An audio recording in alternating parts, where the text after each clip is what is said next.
Assalamualaikum warahmatullahi wabarakatuh. Saya Dinda Safitri, mahasiswa program studi Sistem Informasi Universitas Banda Perjuangan Karawang. Di video kali ini saya akan membahas mengenai determinan matriks berorder 2x2 dan 3x3. Nah, yang pertama di sini ada determinan matriks berorder 2x2. Nah, dalam determinan matriks berorder 2x2 ini caranya cukup mudah. Kita hanya perlu mengalihkan silang elemen matriksnya. Jadi seperti ini. Nah, di sini terdapat matriks yang terdiri dari A, B, C, D. Maka determinannya yaitu A dikali D minus B dikali C. Seperti ini.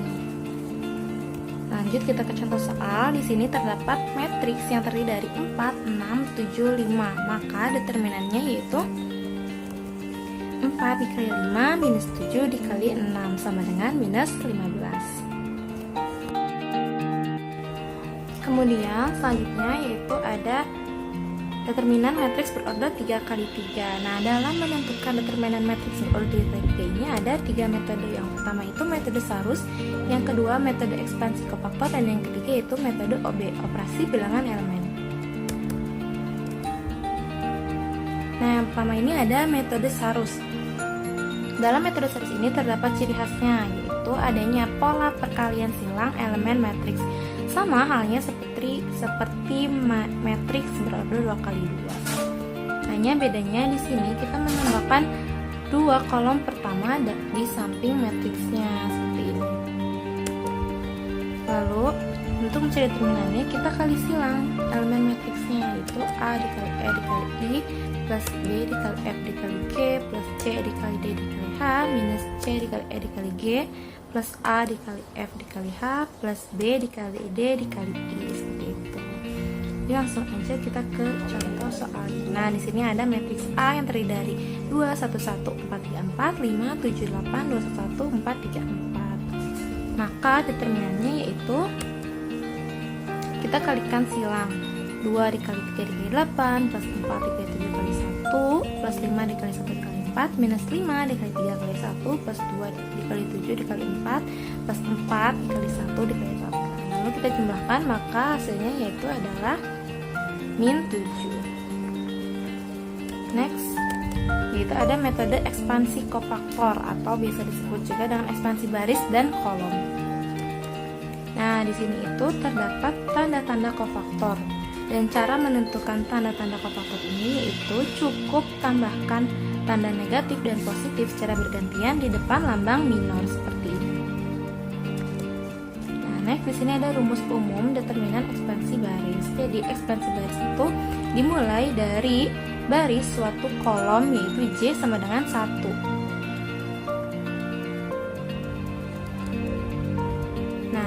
Di dalam ekspansi kofaktor itu kan ada tanda plus minus, dan untuk menentukan plus minus itu adalah ditentukan oleh ekspansi kofaktor mana yang akan kita gunakan atau ekspansi baris mana yang akan kita gunakan. Misalkan kita akan menggunakan ekspansi baris ganjil atau baris pertama, maka dimulai dengan tanda positif.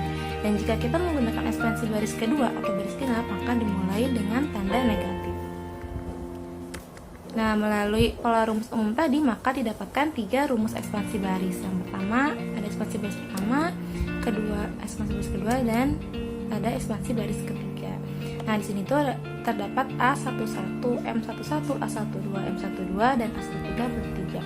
A11 ini adalah angka pertama dalam baris 1 kolom 1. Kemudian M11 ini adalah angka yang tidak termasuk ke dalam baris 1 dan kolom 1, dan begitu pun seterusnya.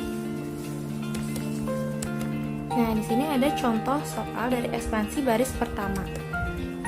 Nah, ini terdapat matriks A yang terdiri dari min 2, 1, min 1, 4, 3, 4, min 5, min 7, min 8. Tadi kan rumusnya itu A11, M11. Maka di sini adalah angka baris 1 dalam kolom 1 yaitu min 2. Kemudian M11 yaitu angka yang tidak termasuk ke dalam baris 1 dan kolom 1 yaitu 3, min 7, 4, min 8. Kemudian ini adalah baris 1 kolom 2, dan ini adalah baris 1 kolom 3. Lalu setelah itu kita kali silang 3 kali min 8, min 7 kali 4, 1 dikali min 8, min 7 kali min 1, 1 dikali 4, dan 3 dikali min 1.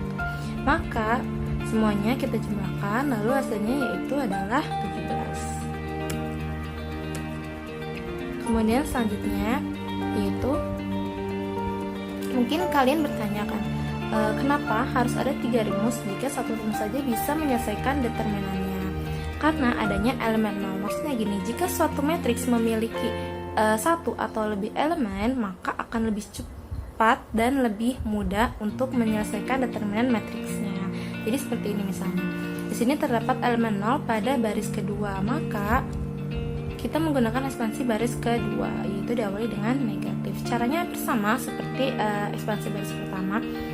Di sini kenapa disebut lebih cepat? Karena angka 0 itu dikalikan dengan angka berapa saja, maka hasilnya akan 0. Makanya disebut lebih cepat daripada matriks yang tidak memiliki elemen 0. Selanjutnya yaitu ada metode OB, operasi bilangan elementer. Nah, ada 3 cara menentukan matriks pada metode OB ini. Yang pertama, menukar salah satu baris dengan baris yang lain. Yang kedua, mengalihkan baris dengan angka bukan 0. Dan yang ketiga, menjumlahkan kelipatan sebuah baris dengan baris lain. Nah, di sini ada contohnya. Di sini ada matriks yang terdiri dari min 5, 5 min 1, 5 min 6, 2 min 1, 2 min 1. Nah, kemudian di sini itu determinan matriks A sama dengan matriks identitas. Cara mengerjakan matriks ini yaitu pertama kita salin dulu soal matriks yang ini. Kemudian di sebelah sini atau di samping ruas ini adalah matriks identitas. Karena kan tadi matriks A itu sama dengan matriks identitas. Nah, kunci untuk mengerjakan matriks ini yaitu jika kita bisa merubah matriks ini menjadi matriks identitas, maka matriks yang sebelah ruas ini akan menjadi hasil dari matriks inverse dari matriks inverse-nya nanti.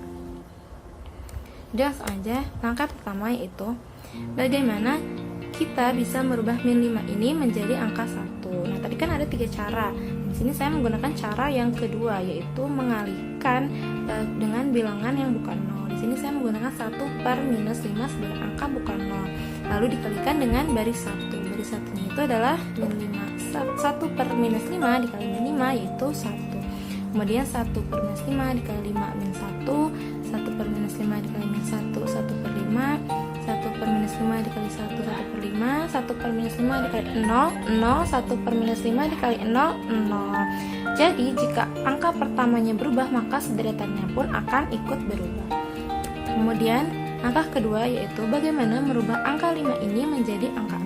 Dan di sini menggunakan cara yang ketiga, yaitu menjumlahkan kelipatan sebuah baris dengan baris lain. Di sini saya menggunakan kelipatan minus 5. Lalu minus 5 dikali baris 1 yaitu 1, dan ditambah baris 2 yaitu 5, maka hasilnya adalah 0, dan begitu seterusnya sampai sederetan ini. Next, selanjutnya yaitu sekarang bagaimana kita merubah minus 1 ini menjadi angka 0. Dan di sini juga menggunakan cara yang ketiga, yaitu menjumlahkan kelipatan satu baris dengan baris yang lain. Jadi kita langsung aja masukin 1 dikali baris ke 1 yaitu 1, dan ditambah baris ketiganya yaitu adalah minus 1, maka hasilnya adalah 0. Lalu 1 dikali minus 1 ditambah 2, maka hasilnya adalah 1 dikali 1/5 ditambah 4/5, maka hasilnya adalah ini. Seperti itu selanjutnya sampai dengan sederetan. Kemudian langkah berikutnya adalah bagaimana kita merubah minus 1 yang ada di baris kedua ini menjadi angka 1. Nah, di sini saya menggunakan langkah yang kedua, yaitu mengalihkan dengan angka yang bukan 0. Nah, di sini saya menggunakan angka minus 1 sebagai angka bukan 0, lalu dikalikan dengan baris kedua. Jadi min 1 dikali dengan 0, maka hasilnya 0. Min 1 dikali min 1 hasilnya 1. Min 1 dikali 1 maka hasilnya min 1, dan begitu pun sampai sederetan. Nah, selanjutnya yaitu bagaimana kita merubah 1 yang di sini itu menjadi 0. Nah, di sini kita menggunakan cara yang ketiga, yaitu menjumlahkan kelipatan sebuah baris dengan baris lainnya. Nah, 1 dikali baris pertama itu 1. 1 kali 1 ditambah 0, maka hasilnya 1. 1 dikali 1 ditambah 1, ini harusnya harusnya minus 1 ya. 1 dikali minus 1 ditambah 1 hasilnya 0, 1 dikali 1/5 ditambah 4/5 maka hasilnya 3/5 dan seterus sampai sederetannya seperti yang saya bilang tadi.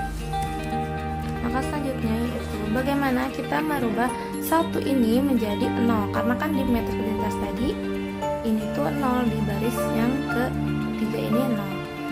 Di sini menggunakan cara yang ketiga, menjumlahkan kelipatan dengan kelipatan baris dengan baris lainnya, yaitu kelipatan dari min 1. Min 1 dikali baris kedua itu 0 ditambah baris ketiga yaitu 0, maka hasilnya adalah 0. Kemudian min 1 dikali 1 ditambah 1 hasilnya 0. Min 1 dikali min 1 ditambah 4/5 maka hasilnya 1/5. Seperti itu sampai sederetannya berubah. Kemudian